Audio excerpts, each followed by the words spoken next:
പിതാവിൻ്റെയും പുത്രൻ്റെയും പരിശുദ്ധാത്മാവിൻ്റെയും നാമത്തിൽ ആമേൻ. സ്വർഗീയ പിതാവേ, യഥാർത്ഥമായ വഴി അങ്ങ് ഞങ്ങൾക്ക് വെളിപ്പെടുത്തി തന്നുകൊണ്ട് വഴിയാകുന്ന യേശുവിലൂടെ യഥാർത്ഥമായ സത്യത്തിൽ ജീവന സമൃദ്ധിയിൽ ഞങ്ങളും ഞങ്ങളുടെ മക്കളും ഞങ്ങളുടെ കുടുംബങ്ങളും രക്ഷപ്രാപിക്കണമെന്ന് അങ്ങ് തിരുമനസ്സായല്ലോ. യഥാർത്ഥമായ സത്യം ഗ്രഹിക്കാനുള്ള കൃപ അങ്ങ് ഞങ്ങൾക്ക് നൽകണമേ.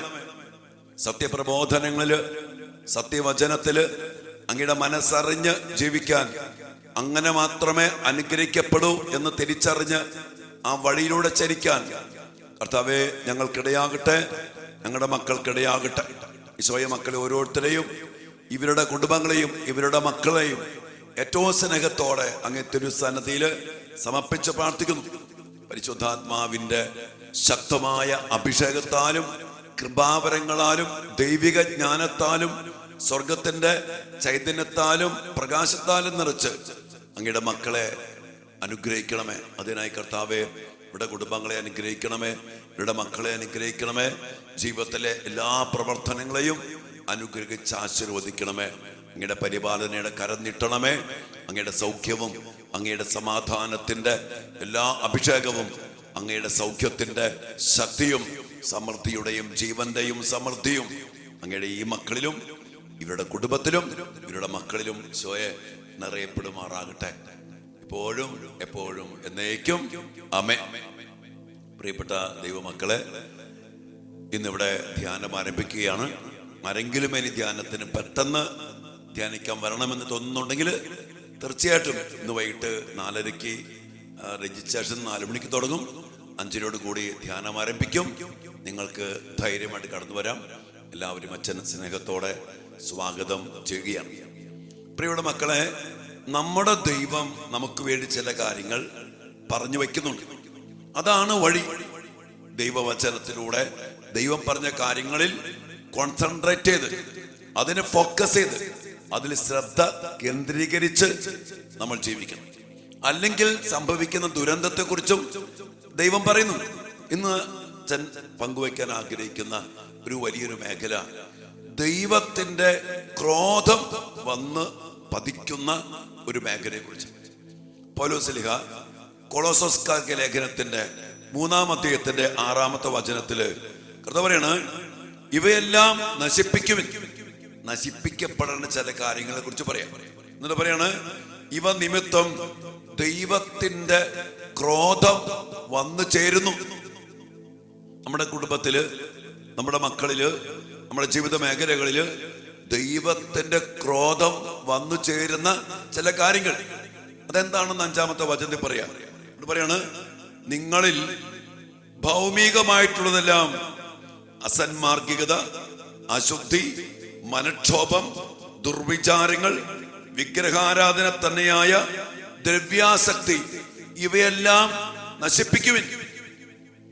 ഭയങ്കര കാര്യമാണ്. ഭൗമികമായിട്ടുള്ളവയെല്ലാം ഇന്ന് നമ്മുടെ കുടുംബങ്ങൾക്കും നമ്മുടെ മക്കൾക്കും സംഭവിച്ചു പോയ വലിയൊരു ദുരന്തമാണ്. ഭൗമികമായ കാര്യങ്ങൾക്ക് വേണ്ടി ഓടിപ്പാഞ്ഞ് നടക്കുന്നു. ഗലാത്യ 6:7-8 പറയുന്നുണ്ട്. 6-ാം അധ്യായത്തിന്റെ 7-8 വചനത്തിൽ പറയാം, നിങ്ങൾക്ക് വ്യാമോഹം വേണ്ട. മനുഷ്യൻ വിതയ്ക്കുന്നത് തന്നെ കൊയ്യും. ജഡത്തിനു വേണ്ടി വിതയ്ക്കുന്നവൻ ജഡത്തിൽ നിന്ന് നാശം കൊയ്തെടുക്കും. പ്രിയപ്പെട്ടവനെ, ഇന്ന് ഭൗമികമായ കാര്യങ്ങള്, ജഡത്തിന്റെ കാര്യങ്ങള്, അതിനുവേണ്ടി വിതയ്ക്കുന്നു, അതിനുവേണ്ടി സമ്പാദിക്കുന്നു, അതിനുവേണ്ടി എക്സർസൈസ് ചെയ്യുന്നു, അതിനുവേണ്ടി മേക്കപ്പ് ചെയ്യുന്നു, അതിനുവേണ്ടി മുടി സ്ട്രെയിറ്റ്, ഒത്തിരി മുടി എന്തെല്ലാം ലക്ഷങ്ങളാണ് മുടക്കുന്നത്. ഇനി അതിനുവേണ്ടി ഭൗമികമായ കാര്യങ്ങൾ. അതുകൊണ്ട് കർത്താവ് പറയും, അതേ നശിപ്പിക്കാനാ പറഞ്ഞു. നമ്മുടെ മക്കൾക്ക് എന്തുമാത്രം ഡ്രസ്സ് മേടിച്ചാലും മതിയാകത്തില്ല. പുതിയത് കണ്ടത് മേടിക്കണം. പിന്നെ പരസ്യങ്ങള്, ഓഫറുകള്, ഓൺലൈൻ ബുക്കിംഗ്, ഓൺലൈൻ പർച്ചേസിങ്, പിന്നാണ് മിഡ് നൈറ്റ് ഓഫർ, 1 എടുത്ത 2 ഫ്രീ. ഇങ്ങനെ ഈ ഭൗമികമായ ജഡത്തിന്റെ കാര്യങ്ങൾക്ക് വേണ്ടി ഓടി നടക്കുന്ന മക്കളോട് ദൈവം പറയാ, നശിപ്പിക്കണം ഈ ചിന്തകളും ഈ ആഗ്രഹങ്ങളും. ഇല്ലെങ്കിൽ ദൈവത്തിന്റെ ക്രോധം വന്നു ചേരും. ഇതൊരു വലിയൊരു സത്യമാണ്. ഇന്ന് പണ്ടൊക്കെ നമ്മളൊക്കെ എൻ്റെയൊക്കെ ചെറുപ്പത്തിലും പ്രായത്തിലൊക്കെ ഒരു നിക്കർ കിട്ടാൻ, ഒരു ഡ്രസ്സ് കിട്ടാൻ, ഒരു നല്ല ഭക്ഷണം പറഞ്ഞ ഞായറാഴ്ച ഒരു ഇറച്ചി മേടിക്കും. പിന്നെ ഒരു ദാരിദ്ര്യം. ഇന്ന് അങ്ങനെയാണോ? മക്കൾക്ക് എല്ലാ ദിവസവും ചിക്കൻ, പിന്നെ വീട്ടിലെ ഭക്ഷണം പോരാ, KFC, മറ്റേ അൽഫാം, കുൽഫാം, പൈശാചികമായ ഹലാല് ഭക്ഷണങ്ങൾ, അത് മതി. ഡ്രസ്സോ എന്തുമാത്രം ജോഡി ഡ്രസ്സുകളാ. ചെരുപ്പോ ഇന്ന് ഷൂ റാക്കാണ്. എന്തുമാത്രം ചെരുപ്പുകൾ. എൻ്റെ മക്കളെ ചിലപ്പോഴൊക്കെ നമുക്കറിയാം ഈ അത്യാഗ്രഹം, ദ്രവ്യാസക്തി. പൗലോസിനെ പറഞ്ഞിട്ട് തിമോത്തിയോസിനോട് പറഞ്ഞിട്ടുണ്ട്, ഉള്ളത് കൊണ്ട് തൃപ്തിപ്പെടുന്നവന് ദൈവഭക്തി ഉപയോഗപ്രദമാണ്. ഉള്ളത് കൊണ്ട് തൃപ്തിപ്പെടണം. ഇന്ന് ഉള്ളത് കൊണ്ട് തൃപ്തിപ്പെടാതെ വാങ്ങിച്ചു കൂട്ടി. ചില പിള്ളേരൊക്കെ ഡ്രസ്സ് എടുക്കാൻ പോണ കണ്ടു കഴിഞ്ഞാൽ വാങ്ങിച്ചു ഇങ്ങനെ കൂട്ടി വയ്ക്കുക. എത്ര വട്ടം ഇടും? നമ്മളൊക്കെ മൂടൊക്കെ കീറി ഓട്ടയുടെ വലിപ്പം നോക്കിയിട്ടാ അടുത്ത ഡ്രസ്സ് വാങ്ങിക്കുള്ളൂ, കിട്ടത്തു. ഇന്നും ഒരു ചെരുപ്പ് തേഞ്ഞ് അല്ലെങ്കിൽ വാറ് പൊട്ടിയാലേ അടുത്തൊരു ചെരുപ്പിനെ കുറിച്ച് നമ്മൾ ചിന്തിക്കുള്ളൂ. എന്റെ പ്രിയപ്പെട്ടവരെ, ഇത് നമ്മുടെ ഒരു മഹത്വം പറയുന്നില്ല. ഇന്ന് അത് വിട്ടിട്ട് അനേക മക്കള് ഈ ദ്രവ്യാസക്തി, ഭൗമികമായ കാര്യങ്ങള്, ജഡത്തിന് വേണ്ടി വിതയ്ക്കുന്നു. എന്ത് കിട്ടിയാലും തൃപ്തിയുണ്ടോ? ഇനി പിള്ളേർക്ക് എന്ത് കിട്ടിയാലും നന്ദിയില്ല, തൃപ്തിയില്ല, ഒരു സ്നേഹമില്ല. പല മക്കളും അങ്ങനെയാണ്. എന്ത് കിട്ടിയാലും മതി വരില്ല. വണ്ടി മേടിച്ചു അതുപോലെ, അല്ലെങ്കിൽ വേറെ ഒരു വീട് വെട്ടി അതുപോലെ, എന്തിനും ഏതിനും മതി വരില്ല. അതുകൊണ്ട് നമുക്ക് രണ്ട് കാര്യങ്ങൾ പറയാൻ പഠിക്കണം. ഒന്ന് മതി, രണ്ട് വേണ്ട. ഈ രണ്ട് കാര്യങ്ങൾ പറഞ്ഞ് നമ്മുടെ ജീവിതത്തെ പരിശീലിപ്പിക്കണം. മതി, ഇത്രയും മതി, ഇത്രയും ഡ്രസ്സ് മതി, ഇതിപ്പോ വേണ്ട, ഞാൻ ഈ വേണ്ടപ്പോ പറയാം. ഇനി വേണ്ട, എനിക്ക് വേണ്ടെന്ന്, എനിക്ക് അത്യാവശ്യം ഡ്രസ്സ് ഉണ്ട്, അത്യാവശ്യത്തിന് ചെരുപ്പുണ്ട്, അത്യാവശ്യത്തിന് സൗകര്യമുണ്ട്, അത്യാവശ്യമുണ്ട്, മതി, വേണ്ട. ഇത് ഭയങ്കരമായൊരു കാര്യമാണ്. എൻ്റെ പ്രിയപ്പെട്ട മക്കളെ, അത് വിട്ടിട്ട് ആർത്തിയുടെ സംസ്കാരം, വാങ്ങിച്ചു കൂട്ടുക, അതാണ് കർത്താവ് പറയാം. അവിടെ കണ്ടോ, അതിനെ ആ ഒരു കാഴ്ചപ്പാടിനെ നശിപ്പിക്കണം. ഇല്ലെങ്കിൽ അവിടുന്ന് പറയണേ, കർത്താവിന്റെ ക്രോധം വന്നു ചേരും. വീണ്ടും പറയുന്നുണ്ട്, നിങ്ങൾ ഒരിക്കൽ അവയ്ക്കനുസൃതമായി ജീവിക്കുകയും പ്രവർത്തിക്കുകയും ചെയ്തിരുന്നു. ഇപ്പോൾ അവയെല്ലാം ദൂരെ എറിയുവിൻ. അമർഷം, അതിന്റെ പേരിൽ അമർഷം, ക്രോധം, ദുഷ്ടത, ദൈവദൂഷണം, അശുദ്ധ ഭാഷണം തുടങ്ങിയ വർജിക്കുവിൻ. പരസ്പരം കള്ളം പറയരുത്. പഴയ മനുഷ്യനെ അവന്റെ ചെയ്തികളോട് കൂടെ നിഷ്കാസനം ചെയ്യണം. ദൈവത്തിന്റെ മക്കള് ഇങ്ങനെയൊക്കെ ജീവിക്കണം. അല്ലെങ്കിൽ ഈ ലോകത്തിന് വേണ്ടി വിതച്ച്, ജഡത്തിന് വേണ്ടി വിതച്ച്, ഭൗമികമായ കാര്യങ്ങൾക്ക് വേണ്ടി പ്രാധാന്യം കൊടുത്ത് ഇന്ന് അങ്ങനെ നമ്മുടെ കുറെ മക്കളെയും കുടുംബങ്ങളെയും ജീവിതത്തെയും നശിപ്പിച്ചു. അതിനുവേണ്ടി കൈക്കൂലി വാങ്ങുന്നു, അതിനുവേണ്ടി പലിശ വാങ്ങുന്നു, അതിനുവേണ്ടി മദ്യം വിൽക്കുന്നു, അതിനുവേണ്ടി ലഹരി വിൽക്കുന്നു, അതിനുവേണ്ടി പഠിക്കുന്നു, അതിനുവേണ്ടി വിദേശത്ത് പോകുന്നു, അതിനുവേണ്ടി പാർട്ട് ടൈം ജോലി, അതിനുവേണ്ടി ഭൗമികമായ കാര്യങ്ങൾക്ക് വേണ്ടി. കർത്താവിന്റെ വചനം പറയാ, അത് നശിപ്പിക്കേ, ഇല്ലെങ്കിൽ ദൈവത്തിന്റെ ക്രോധം വന്നു ചേരും. ഇന്ന് സത്യം പറഞ്ഞ മക്കളെ, എളിമപ്പെട്ട് കണ്ണീരോടെ പ്രാർത്ഥിക്കേണ്ട ഒരു വലിയൊരു മേഖലയാണ് ഭൗമികമായ കാര്യങ്ങൾക്ക് വേണ്ടി വിതച്ചു. ഉള്ളത് കൊണ്ട് തൃപ്തിപ്പെടുന്നവന് ദൈവഭക്തി. ഇത് ദൈവഭക്തി, ദൈവത്തെ നമ്മുടെ കാര്യം, ഈ ഒരു ഭൗമികമായ കാര്യങ്ങൾക്ക് വേണ്ടി ഓടിപ്പായുമ്പോ നമ്മുടെ പ്രാർത്ഥനാ വിഷയം മുഴുവൻ മാറിപ്പോകും. എന്തിനുവേണ്ടി പ്രാർത്ഥിക്കുന്നത്? ജോലി കിട്ടണം, വിദേശത്ത് പോകണം, OIT പാസ്സാവണം, ജർമ്മൻ പാസ്സാവണം, അല്ലെങ്കിൽ അതുമായിട്ട് ബന്ധപ്പെട്ട് ഭൗമികമായ കാര്യങ്ങൾക്ക് വേണ്ടി പ്രാർത്ഥനാ വിഷയം, അതിനുവേണ്ടി ഓടുന്നു. നൊവേന, ധ്യാനം, ഉടമ്പടി. കണ്ടോ, ഈ ഭൗമികമായ കാര്യങ്ങൾക്ക് വേണ്ടി ഇവിടെ ദൈവത്തിന്റെ ക്രോധം വരും മക്കളെ. ഇതൊരു വലിയൊരു അപകടകരമായ ഒരവസ്ഥയാണ്. അതും ഞാൻ പറഞ്ഞു വരിക, ഈ ആത്മീയമായ മേഖലയിൽ ശരിക്കും മനസ്സിലാക്കിക്കൊണ്ട് നമ്മുടെ ജീവിതങ്ങളെ ക്രമപ്പെടുത്തണം. എന്നിട്ട് ഉള്ളത് കൊണ്ട്, ദൈവം നമുക്ക് അത്യാവശ്യം തന്നിട്ടുണ്ട്, അതുകൊണ്ട് തൃപ്തിപ്പെട്ട് ജീവിക്കണം. ഇല്ലെങ്കിൽ ഇത് കിട്ടിയില്ല, അപ്പൊ ദൈവത്തോട് ദേഷ്യമായി, പള്ളിപ്പെടുന്ന കാര്യം, പ്രാർത്ഥിച്ചിരുന്ന കാര്യം, അങ്ങനെ നമ്മുടെ ദൈവത്തിൽ നിന്ന് അകലും, ദൈവഭയം പോവും, ദൈവാരാധന പോവും, പിശാച് കയറും. അങ്ങനെ നമ്മുടെ മക്കളെ, നമ്മുടെ കുടുംബത്തെ, നമ്മുടെ ജീവിതങ്ങളെ സാത്താൻ കയറി നശിപ്പിച്ച് ഇല്ലാണ്ടാക്കി കളയും. ദൈവത്തിന്റെ ക്രോധം വന്നു ചേർന്ന പിന്നെ ആര് രക്ഷപ്പെടും? ആര് രക്ഷപ്പെടുത്തും? അതുകൊണ്ട് പ്രിയപ്പെട്ട മക്കളെ, ശക്തമായൊരു തിരുവചനമാണ് ഇന്ന് നാം കർത്താവ് നമുക്ക് നൽകിയ. ശരിക്കും പരിശോധിക്കുന്നിട്ട് നശിപ്പിക്കേണ്ടത് നശിപ്പിക്കുക, ദൈവത്തിൽ ആശ്രയിക്കുക, ദൈവത്തിൽ ശരണപ്പെടുക, ഉള്ളത് കൊണ്ട് തൃപ്തിപ്പെടുക. അവന് ദൈവഭക്തി ഉപകാരപ്രദമാണ്. ഇല്ലാത്തവന് ദൈവഭക്തി, പരാതി, പരിഭവം, കിട്ടിയില്ല, നിരാശ, അതിന്റെ പേരിൽ വഴക്ക്, അതിന്റെ പേരിൽ എന്താ പറയാ, കൂതാശയില്ല, ഇങ്ങനെ അവസ്ഥയിലേക്ക് വരും. അതുകൊണ്ട് അവിടെ ദൈവത്തിന്റെ ക്രോധം വന്നു ചേരും. നമുക്ക് ഈ വചനം വെച്ച് ഈ സന്ദേശങ്ങളൊക്കെ ഉൾക്കൊണ്ടുകൊണ്ട് നമ്മുടെ കുടുംബങ്ങളെ സമർപ്പിക്കാം, നമ്മുടെ ജീവിതങ്ങളെ സമർപ്പിക്കാം, നമ്മുടെ മക്കളെ സമർപ്പിക്കാം. ഉള്ളത് കൊണ്ട് തൃപ്തിപ്പെടാനും മതി എന്ന് പറയാനും വേണ്ട എന്ന് പറയാനും ഒക്കെ നമുക്ക് നമ്മുടെ മക്കൾക്കും ഇടയാകട്ടെ. വേണ്ട, എനിക്ക് അത്യാവശ്യം ഡ്രസ്സ് ഉണ്ട് ഡാഡി, എനിക്ക് ഡ്രസ്സ് ഉണ്ട്, അത്യാവശ്യം ചെരുപ്പുണ്ട്, മതി, ഇത്ര മതി, വേണ്ട, ഇത് പറയാൻ പറ്റും. ഇത് ചില മക്കളൊക്കെ ചില കുട്ടികൾ കുറെ സ്പ്രേ, ലിപ്സ്റ്റിക്ക്, വലിയ കിറ്റാണ് അവർക്ക്. എന്താണ് മേക്കപ്പിന്റെ കിറ്റ്, അത് പോരാ, ഇത് പോരാ, എന്തെല്ലാം കാര്യങ്ങൾ. അത് ഞാൻ പറയണം മക്കളെ, ഇതൊക്കെ ഒരു മാതിരി നാശം വിളിച്ചു വരുത്തുന്ന, ദൈവത്തിന്റെ ക്രോധം വിളിച്ചു വരുത്തുന്ന വലിയൊരു മേഖലയാണ്. അതുകൊണ്ട് ദൈവം തന്നത് അതിമനോഹരമായിട്ട് അഭിഷേകത്തോടെ, വിശുദ്ധിയോടെ, ചൈതന്യത്തോടെ, ഉള്ളത് കൊണ്ട് തൃപ്തിപ്പെട്ട് ജീവിക്കാൻ സാധിച്ചാൽ ദൈവം കൂടെ ഉണ്ടാവും, ദൈവം സഹായിക്കും, ദൈവം നയിക്കും, ദൈവത്താൽ നിയന്ത്രിക്കപ്പെടും. അവിടെ വെച്ചോളൂ. ഇല്ലെങ്കിൽ ദൈവത്തിന്റെ ക്രോധം വന്നു ചേരും. പരിശോധിക്കാം നമ്മുടെ കുടുംബങ്ങളെ, പരിശോധിക്കാം നമ്മുടെ വ്യക്തി ജീവിതങ്ങളെ, പരിശോധിക്കാം നമ്മുടെ മക്കളെ. എന്നിട്ട് പ്രാർത്ഥിക്കുകയും ഈ വചനം അനുസരിച്ച് പഴയ മനുഷ്യനെ ദൂരെ എറിഞ്ഞ്, ദ്രവ്യാഗ്രഹമാണ് പൗലോസ്ലീഹ പറയുന്നുണ്ട് തിമോത്തിയോസിനോട്, ധനമോഹമാണ് എല്ലാ തിന്മയുടെയും അടിസ്ഥാനം. ഇന്ന് കുടുംബങ്ങൾ നശിക്കാൻ, വിവാഹമോചനം സംഭവിക്കാൻ, മക്കൾ വഴിപിഴച്ചു പോകാൻ, കുടുംബങ്ങൾ തകരാൻ, സഭ നശിക്കാൻ, പൗരോഹിത്യം വഴിപിഴച്ചു പോകാൻ എല്ലാ കാരണം ധനമോഹമാണ്.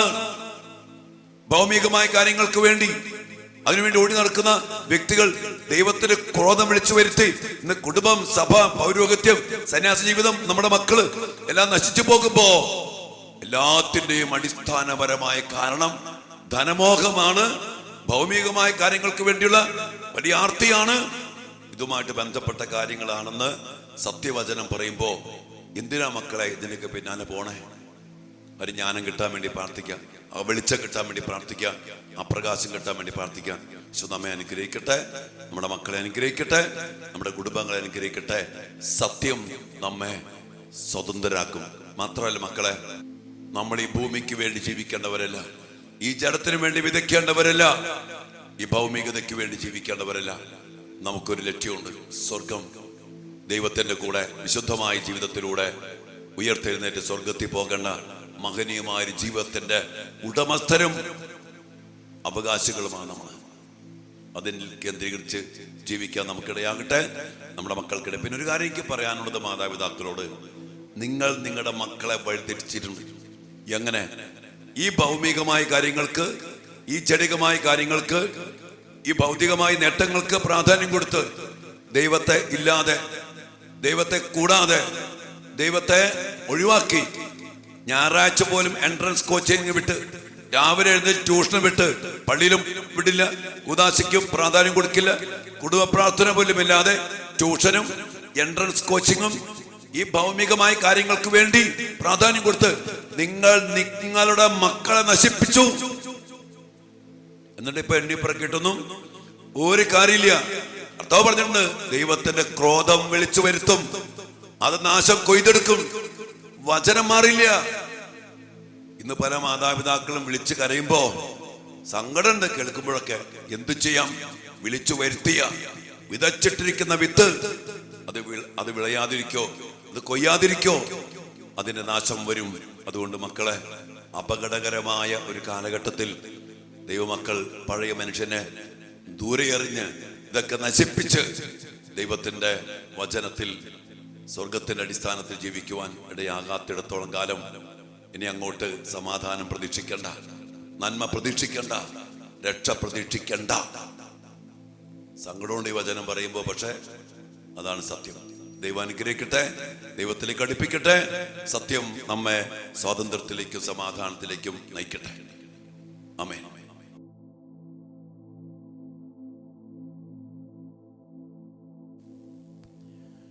പരിശുദ്ധ പരമ ദിവ്യകാരുണ്യ ഈശോയ്ക്ക് എന്നേരവും ആരാധനയും സ്തുതിയും പുകഴ്ചയും ഉണ്ടായിരിക്കട്ടെ.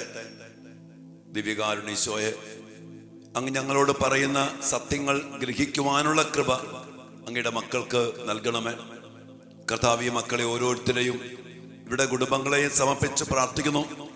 ഭൗമികമായ കാര്യങ്ങൾക്ക് ജഡത്തിനു വേണ്ടി വിതച്ച് ഭൗമികമായ നേട്ടങ്ങൾക്ക് വേണ്ടി ശരീരത്തിന്റെ സുഖം, ഈ ലോകത്തിന്റെ സമ്പാദ്യം, ഈ ലോകത്തിന്റെ നേട്ടം, ഈ ലോകത്തിന്റെ വിദ്യാഭ്യാസം, അതിനൊക്കെ വേണ്ടി പ്രാധാന്യം കൊടുത്ത് അറിഞ്ഞും അറിയാതെയും ഒക്കെ ഞങ്ങൾക്കും ഞങ്ങളുടെ കുടുംബങ്ങൾക്കും ഞങ്ങളുടെ മക്കൾക്കും ഒത്തിരിയേറെ തെറ്റുകൾ പറ്റിയിട്ടുണ്ട്. ഈശോ, അങ്ങയിൽ വളരാതെ പോയത്, അങ്ങയുടെ വചനം അനുസരിക്കാതെ പോയത്, ധനമോഹം, ദ്രവ്യാസക്തി, ഭൗമികമായ കാര്യങ്ങൾക്ക് വേണ്ടി പ്രാധാന്യം കൊടുത്ത് അതിന്റെ പേരിൽ ദൈവഭക്തിയില്ല. ഈശോയെ, അങ്ങയോട് പോലും ദേഷ്യമാണ് പലപ്പോഴും പല കാര്യങ്ങളും കിട്ടാതെ പോയപ്പോൾ. എല്ലാ നന്മയ്ക്കായി മാറ്റുന്ന കർത്താവെ, അങ്ങയോട് ചേർന്ന് നിൽക്കാനുള്ള, അങ്ങയുടെ വചനം അനുസരിക്കാനുള്ള, പഴയ മനുഷ്യനെ ഉരിഞ്ഞു മാറ്റാനുള്ള വലിയ കൃപ അങ്ങയുടെ മക്കൾക്ക് നൽകണമേ. ഈ മേഖലയിൽ വന്നു പോയ വീഴ്ചകളിലൂടെ കർത്താവെ, അങ്ങയുടെ ക്രോധം ഞങ്ങളുടെ മേലോ, ഞങ്ങളുടെ മക്കളുടെ മേലോ, ഈ കുടുംബങ്ങളുടെ മേലോ, ഇവരുടെ പ്രിയപ്പെട്ടവരുടെ മേലോ കടന്നു വന്നിട്ടുണ്ടെങ്കിൽ ഈശോയെ, അങ്ങയുടെ വലിയ കരുണയാൽ ഞങ്ങളെ ദയാപൂർവം നോക്കണമേ. കർത്താവെ, ക്രോധത്തോടെ, അങ്ങയുടെ ഹൃദയത്തിന്റെ കാരുണ്യത്തോടെ അങ്ങ് ഞങ്ങളെ നോക്കണമേ. ക്രോധത്തോടെ അങ്ങ് ഞങ്ങളെ നോക്കരുതേ. കർത്താവെ, അങ്ങ് ഞങ്ങളോട് കരുണ കാണിക്കണമേ. അനുകമ്പയോടെ, ഞങ്ങൾ വെറും മനുഷ്യരാണ് കർത്താവെ, ജഡമായി പോയ മക്കളാണ് കർത്താവെ. ഈ ലോകത്തിന്റെ സംസ്കാരവും കൂട്ടുകെട്ടിന്റെയും മാനുഷികമായ ഒത്തിരി കാഴ്ചപ്പാടുകളും ഞങ്ങൾ അങ്ങയിൽ നിന്ന് അകറ്റിയിട്ടുണ്ട്. ലോകത്തിന് ദൈവൻ ഞങ്ങളുടെ കണ്ണുകളെ അന്ധമാക്കിയിട്ടുണ്ട്. ലോകാരൂപി പല മേഖലകൾ ഞങ്ങൾ കീഴ്പ്പെടുത്തിയിട്ടുണ്ട്. ഈശോയെ, അവൻ തരുന്ന ഭൗമിക നേട്ടങ്ങളുടെ പിന്നാലെ പോകാതെ അങ്ങയെ തേടാൻ, അങ്ങയുടെ വചനം സ്വീകരിക്കാൻ, അങ്ങയെ തന്നെ സ്വന്തമാക്കാനുള്ള മഹാഭാഗ്യം അറിഞ്ഞ് കർത്താവെ ജീവിക്കാൻ, കുദാശകളിലൂടെ ദിവ്യകാരുണ്യ ബന്ധത്തില് അങ്ങയെ സ്വന്തമാക്കി അങ്ങയിൽ വസിക്കാൻ ഞങ്ങൾക്കും ഈ മക്കൾക്കും കുടുംബങ്ങൾക്കെല്ലാം ഇടയാകട്ടെ. അതിനുവേണ്ട വലിയ അഭിഷേകം ദിവ്യകാരുണ്യത്തിലൂടെ അങ്ങയുടെ മക്കൾക്ക് നൽകണമേ. ഇവിടെ ജീവിതത്തിൽ അങ്ങ് ഇടപെടണമേ. ഇവിടെ രോഗപീഠകളില്, സാമ്പത്തിക ഞെരുക്കങ്ങളില്, കുടുംബ അസമാധാനത്തില്, ഒത്തിരിയേറെ അടിമത്തങ്ങളില്, ദുശീലങ്ങളില്, വഴിപിഴച്ച ജീവിതത്തില്, സാത്താന്റെ കെണികളിൽ പെട്ടുപോയ അവസ്ഥകളില് എല്ലാം ഈശോയെ ഇടപെട്ട് അങ്ങയുടെ മക്കളെ വിടുവിച്ച് സൗഖ്യം നൽകി, സമാധാനം നൽകി, യഥാർത്ഥമായ സന്തോഷം നൽകി, അങ്ങയുടെ വചനത്തില്, അങ്ങയുടെ സത്യത്തില് അങ്ങയുടെ മക്കളെല്ലാവരെയും അനുഗ്രഹിക്കണമേ. അതിനുവേണ്ടി വലിയ ദാഹത്തോടെ പ്രാർത്ഥിച്ചുകൊണ്ട് ഈശ്വരാശീർവാദത്തിനു വേണ്ടി പ്രാർത്ഥിച്ച മക്കളെ, കർത്താവിന്റെ ക്രോധം നമ്മുടെ മക്കളുടെ മേല്, നമ്മുടെ കുടുംബത്തിന്റെ മേലൊക്കെ വന്നു വീണിരിക്കുന്ന ഒത്തിരി മേഖലകൾ, ദ്രവ്യാസക്തി, ധനമോഹം, എത്ര കിട്ടിയാലും മതി വരാത്ത അവസ്ഥ, വേണ്ട എന്ന് പറയാതെ വാരിക്കൂട്ടി വച്ചിരിക്കുന്ന അവസ്ഥകൾ, ആർത്തിയുടെ സംസ്കാരം, അതൊക്കെ ദൈവത്തിന്റെ ക്രോധം വിളിച്ചു വരുത്തുന്ന കാര്യങ്ങളാണ്. ഈശോയെ, കരുണയായിരിക്കണമേ. പ്രാർത്ഥിച്ചുകൊണ്ട് കർത്താവിന്റെ ആശീർവാദം സ്വീകരിക്കാം മക്കളെ.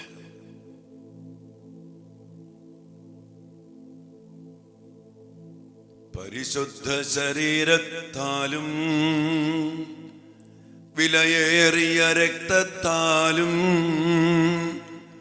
പാപത്തിൻ കറകളിൽ നിന്നും മർത്യനു നീ മോചനമേകി,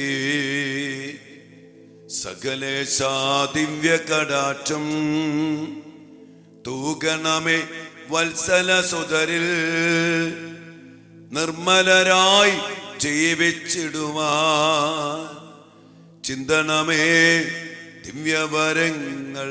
ഈശോയെ, മക്കളെ അനുഗ്രഹിക്കണമേ. കർത്താവേ, അങ്ങയുടെ ക്രോധം പിൻവലിച്ച് ഞങ്ങളോട് കരുണയായിരിക്കണമേ. ഞങ്ങളുടെ മക്കളോടും കുടുംബത്തോടും കരുണയായിരിക്കണമേ എന്ന് പ്രാർത്ഥിച്ചുകൊണ്ട് ദിവ്യകാരുണ്യനാഥന്റെ കരുണ സ്വീകരിച്ചുകൊണ്ട് ആശീർവാദം സ്വീകരിച്ച മക്കളെ മക്കൾക്ക് വേണ്ടി സ്വീകരിക്കുക. ഹല്ലേലൂയ യേശുവേ.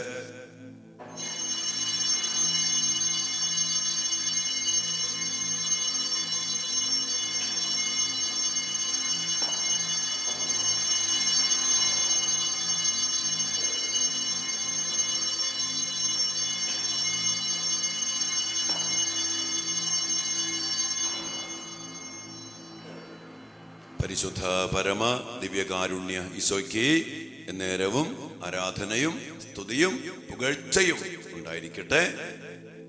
ആമേൻ.